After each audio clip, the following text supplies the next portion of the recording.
સુરતના પુણાગામ વિસ્તારમાં સ્કૂલના ગેટ નજીક ભયાનક અકસ્માત થયો હતો। એક ફૂલ સ્પીડમાં દોડતી કાર અહીં વીજળીના થાંભલા સાથે ધડાકાભેર અથડાઈ હતી। કારની ટક્કરના લીધે વીજળીના મજબૂત થાંભલો તૂટી પડ્યો હતો। આ સમગ્ર ઘટનાના સીસીટીવી ફૂટેજ સામે આવ્યા છે। પ્રાપ્ત માહિતી અનુસાર પુણાગામના સ્કૂલના ગેટ પાસે ઇલેક્ટ્રિકના થાંભલા સાથે કાર અથડાતા તૂટીને થાંભલો પડી ગયા હોવાની ઘટના સામે આવી છે। નંદનવન સોસાયટીની હરિઓમ સ્કૂલના ગેટ પાસે બનેલી ઘટના સીસીટીવીમાં કેદ થઈ છે।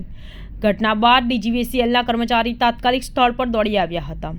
વાયરના ઝાડના આધારે થાંભલો ઊભો રહ્યો હતો, જેમાં સાવ નીચેથી થાંભલો ભાંગી ગયો હોવાથી શક્યતા એ હતી કે સીધો જ કાર પર પડ્યો હોત।